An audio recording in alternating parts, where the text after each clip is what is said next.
Bem-vindo à Feira USP de Profissões. Meu nome é Marcos Pérez, eu sou professor da Faculdade de Direito da Universidade de São Paulo, a Sanfran, do Largo de São Francisco, no centro de São Paulo, uma instituição com mais de 190 anos, que está de braços abertos para recebê-los.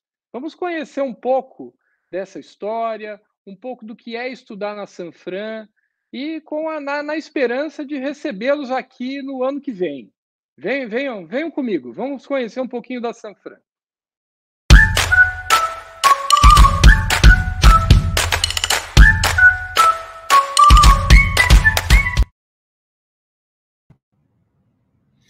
Olá, boa tarde a todas, a todos.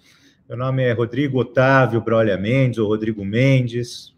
Eu sou professor de Direito Comercial da Faculdade de Direito do Largo de São Francisco. E recebi o honroso convite de conversar com vocês sobre carreiras jurídicas, né?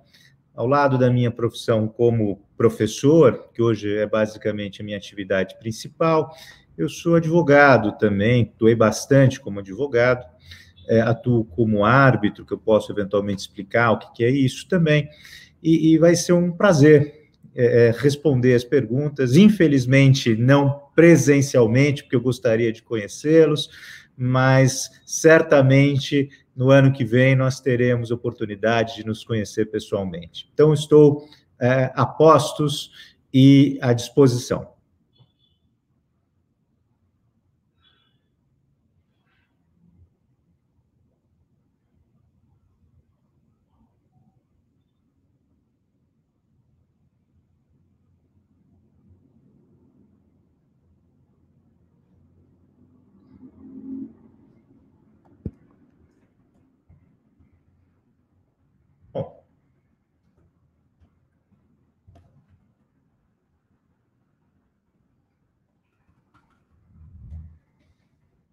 A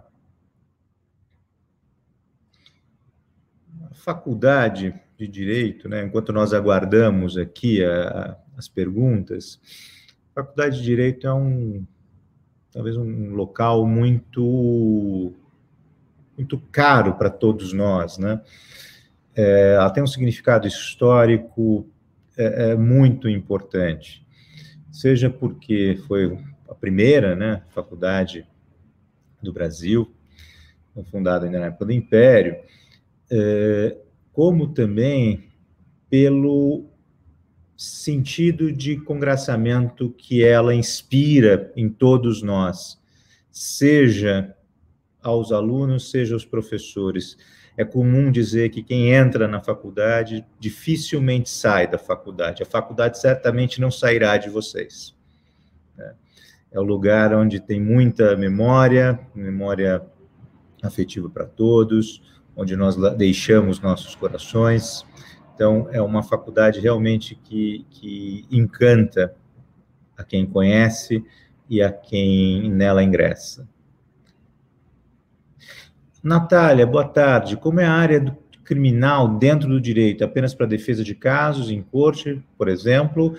Eu não consegui... muito obrigado. Ou a meios que tem formação de direito atuar na investigação criminal.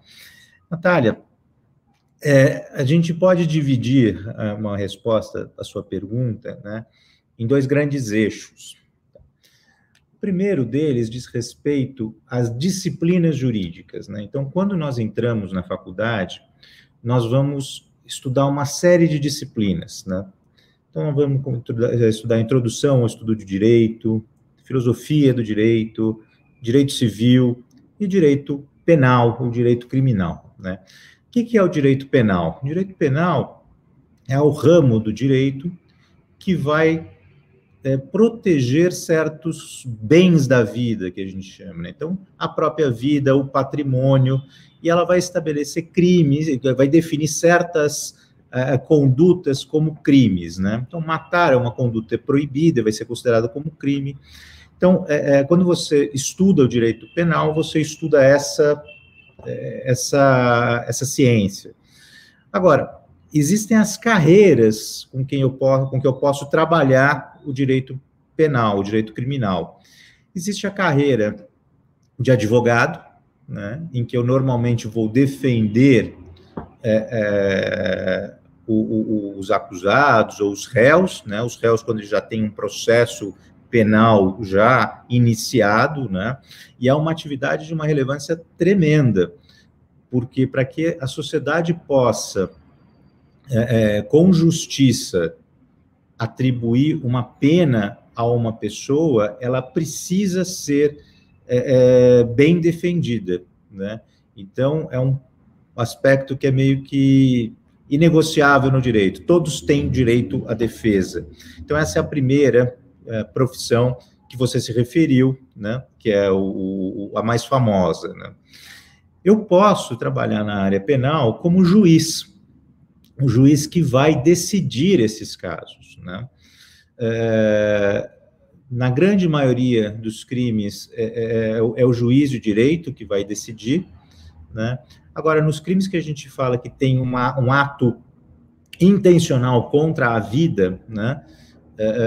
Que são os crimes dolosos contra a vida, por exemplo, o homicídio, quem decide é o júri. Então, são representantes do povo escolhidos que vão participar e vão dar o veredito que o juiz depois vai transformar na sentença. E tem também duas outras profissões, pelo menos duas outras profissões que a gente pode destacar. A do promotor de justiça, que é aquele que vai tentar aplicar a lei num processo, né? Então, ele vai exercer o papel da acusação, né? Em linha das vezes, ele vai exercer o papel da acusação. É uma atividade muito importante também, porque é ele que vai estabelecer o contraponto com o advogado. E, por fim, tem o delegado de polícia. O delegado de polícia é uma profissão também restrita aos bacharéis em direito, né, que tem como função, como atividade principal, conduzir a investigação criminal, né? Então, é uma atividade também de uma relevância tremenda, porque é o delegado de polícia que vai apurar os fatos, né? Ele vai tentar levantar as provas para poder verificar se deve-se ou não começar um processo penal para tentar buscar condenar aquele suspeito que depois vai virar um réu.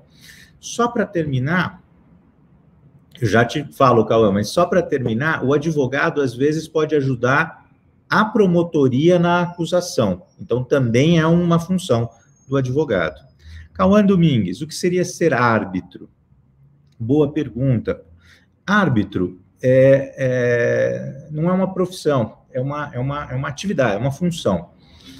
O árbitro, ele faz, às vezes, de um juiz que não pertence ao Estado. O juiz de direito, para ele poder exercer a atividade de decidir, ele tem que fazer um concurso público, né? Ele passa por um concurso de provas e títulos, né? Bem difícil, e aí ele vai seguir uma carreira jurídica, que é a carreira de juiz, a carreira no judiciário. O árbitro, na verdade, é uma pessoa de confiança das partes. As partes escolhem uma ou mais pessoas, normalmente 3 pessoas, para que decidam um caso específico, né? Então, ele exerce essa atividade. Então, qualquer um pode ser árbitro, no final das contas. Não só o advogado, não só o formado em direito, né? É comum ter, por exemplo, engenheiros atuando como árbitro em casos de disputas envolvendo construção de obras, né? É muito comum isso. Então, agora, evidentemente que o advogado, o jurista, o bacharel em direito, ele tem uma formação no processo que pode auxiliar na atividade de árbitro. Fernanda Caetano da Silva, eu gostaria de saber sobre a área de direito ambiental. Fernanda, é uma área relativamente nova no direito, né? Ela tem como objetivo disciplinar, basicamente, as atuações que devem ser permitidas ou proibidas do ser humano em relação ao meio ambiente. Então, ela tem uma legislação bem elaborada sobre essa área, e que ela vai definir em que, por exemplo, se eu quiser instalar uma determinada indústria em algum lugar, eu preciso obter uma licença do governo primeiro, para demonstrar que eu cumpro as exigências de proteção ambiental. Por exemplo, que eu trato os químicos que eu utilizo na minha produção antes de jogar no esgoto, antes de jogar nos efluentes, né? Existem também crimes ambientais, né? Que são muito severas as penas, que é uma forma de proteger a nossa fauna e a nossa flora, o nosso meio ambiente como um todo, né? E existe também uma legislação que atribui a responsabilidade por aquele que causa danos ao meio ambiente. Então, essa basicamente é a área do direito ambiental, uma área de relevância tremenda hoje em dia, né? E você pode tanto trabalhar dentro da estrutura do governo, como um advogado prestando consultoria, principalmente às empresas nessa área. Ana Gabriela, boa tarde. Poderia falar um pouco mais sobre o direito comercial? Posso, e acho que talvez seja a disciplina que eu mais posso falar aqui para vocês. O direito comercial é uma disciplina que foi recebendo vários nomes durante a história, né? Hoje em dia, ela é mais conhecida como direito empresarial. Mas nós, lá na faculdade, por uma importância do desenvolvimento desse nome, nós decidimos manter o nome do direito comercial. Basicamente, do que cuida o direito comercial? Das relações num ambiente de mercado.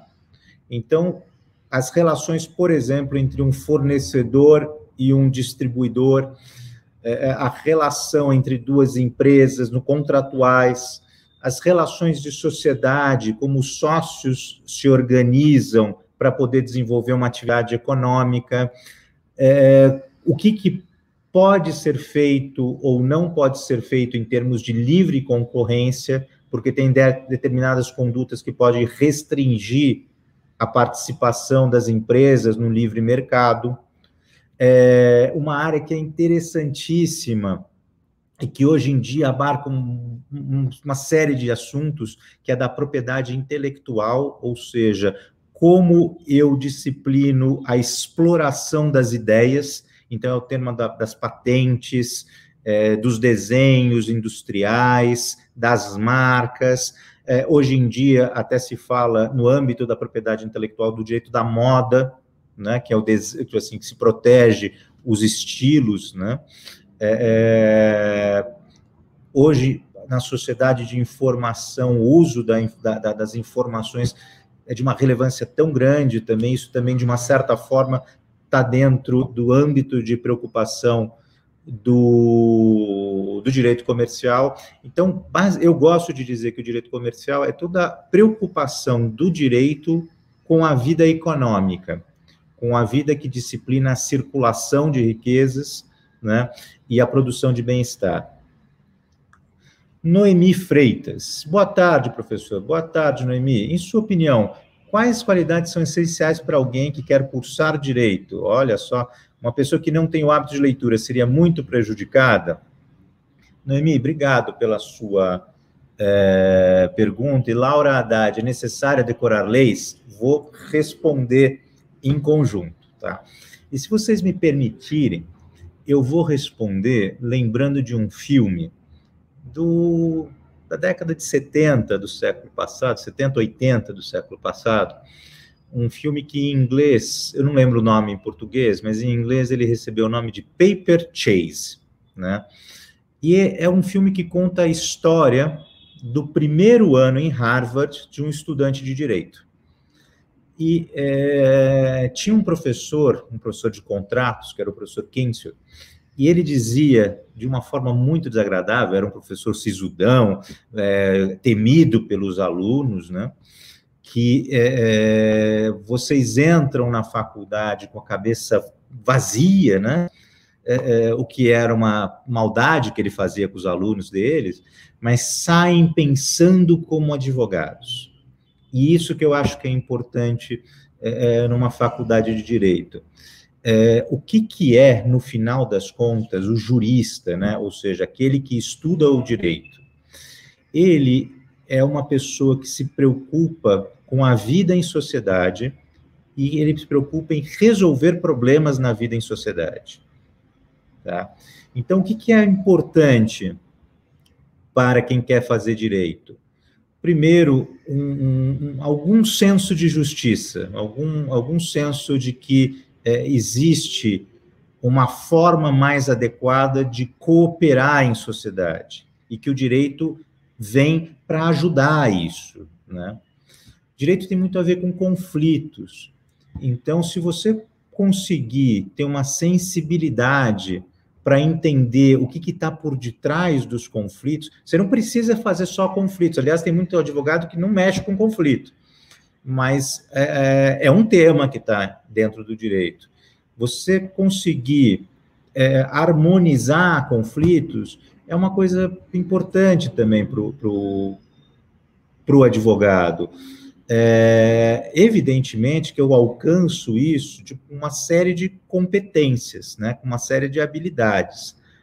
A mais relevante delas, eu penso, é o raciocínio analítico. Então, você saber pensar em várias hipóteses e quais as consequências que essas hipóteses podem ter, é uma coisa muito importante. Então, um raciocínio lógico, com alguma abstração, é algo importante para o direito. E, não é que a forma de você exercitar isso, uma das formas importantes é a leitura. É por isso que você lê bastante na faculdade de Direito, porque é uma forma de você ir construindo o raciocínio jurídico. Você não precisa decorar a lei. Essa é a verdade. Às vezes, de tanto você estudar as leis, você vai memorizando, mas não é um requisito. O requisito é você ter uma vontade de aprender, uma vontade de oferecer soluções justas para a sociedade. Júlia Machado, boa tarde, Júlia. Você acha que as profissões ligadas ao direito correm muito risco de ser afetadas com a tecnologia no futuro? Que pergunta bacana, difícil de responder. Eu acho que a tecnologia vai mudar muito a vida como um todo. No que se diz respeito às profissões jurídicas, existem certos processos, certos casos que eles são relativamente repetidos, né? E tudo que é repetido, a máquina e a inteligência artificial faz melhor que o homem. Então, é bem provável que vai ter algum impacto, sim. Vai ter algum impacto, sim, da tecnologia nas profissões jurídicas. Tá? Questão de uns 2, 3 anos atrás, saiu uma notícia de que tem uma determinada operação econômica que é de compra e venda de empresas, que o advogado é muito importante. E um dos trabalhos que o advogado fazia era a análise dos documentos e das atividades da empresa que ia ser comprada. Saiu uma notícia de que tinha um banco de investimento que estava substituindo os advogados que faziam esse trabalho por robozinhos de inteligência artificial, que faziam com uma precisão maior o trabalho, com um tempo muito menor. Isso não quer dizer que a gente vai deixar de ter advogados, a gente vai deixar de ter juízes, a gente vai deixar de ter promotores. Eu acho que tem muito da atividade humana que é importante para o direito. Agora, ela vai ser auxiliada porque a inteligência artificial hoje tem níveis muito, muito avançados e tem muita aplicação sendo estudada no direito. Então, essa por si só é uma área interessante de se perseguir dentro do direito. Como é que a tecnologia e a inteligência artificial pode aprimorar a elaboração e a aplicação do direito? Laila Oliveira, boa tarde, Laila. Um promotor ou um juiz podem ter uma posição política explícita? Puxa, que pergunta. Veja, tanto o promotor quanto o juiz, eles têm um compromisso social importante, né? O promotor, ele é o fiscal da lei, ou seja, ele tem que verificar na sociedade se a lei está sendo cumprida. E o juiz, ele, no final das contas, ele vai aplicar, ele vai decidir aplicando a lei, né? E por que eu estou colocando foco na lei? Porque a lei é o produto do processo democrático, ou seja, às vezes é muito difícil dizer o que é o justo, o que é o correto, mas a lei nos dá essa possibilidade porque os representantes do povo decidiram que uma determinada conduta era correta, né? Não é aconselhável que um promotor ou um juiz tenha uma posição política explícita, principalmente se nessa posição puder influenciar a aplicação da lei, né? Tanto o promotor como o juiz, eles têm que ser na sua maior extensão possível, né? Evidentemente que são seres humanos, e seres humanos têm as suas opções políticas, né? O que ele tem que tomar cuidado é para que as suas opções políticas não influenciem na sua atividade, tá? E a minha opinião é que, em grande medida, eles fazem exatamente isso. A gente pode ver algum caso aqui e ali, mas a gente, em grande medida, vê que são servidores públicos comprometidos com os seus objetivos. Pois não? Acho que tem mais uma pergunta do Cauã Domingues. Como ficam as áreas de atuação de um advogado especializado em direito constitucional? Puxa vida. A Constituição, ela talvez seja o que a gente chama de lei maior, né? Ou seja, ela vai estabelecer como que o nosso Estado vai ser organizado, com os poderes, com as estruturas de poderes, ela vai estabelecer os nossos direitos fundamentais, né? Ela vai estabelecer, pelo menos a Constituição brasileira estabelece, garantias contra o poder do Estado na tributação, por exemplo. Então, o advogado constitucionalista, basicamente, o que ele vai fazer é tentar estudar e fazer valer a Constituição e os valores constitucionais, né? O lugar, e onde é que se dá normalmente essa discussão, né? Pela estrutura judiciária, ou seja, dos tribunais, as questões constitucionais, elas podem passar por toda a estrutura do judiciário, desde o juiz de primeira instância, que pode declarar se uma lei é inconstitucional ou não, mas o lugar que normalmente se tem essa discussão é no Supremo Tribunal Federal, que é tido como o guardião da Constituição. Então, é bem provável que um advogado constitucionalista atue no Supremo Tribunal Federal, mas também auxilie os legisladores, os senadores e os deputados na elaboração das leis, porque existe um corpo técnico relevante e competente que tentam verificar se as proposições de leis observam ou não a Constituição. Meus queridos, minhas amigas, meus amigos, foi um prazer enorme. Eu espero que eu possa ter ajudado com as perguntas que vocês tiveram. Se vocês tiverem qualquer dúvida, evidentemente que procurem a faculdade e ela nos localiza, e eu vou ter um prazer enorme em poder ajudá-los. O prazer não vai ser só maior do que o prazer de vê-los na Faculdade de Direito no ano que vem. Muito obrigado. Um grande abraço.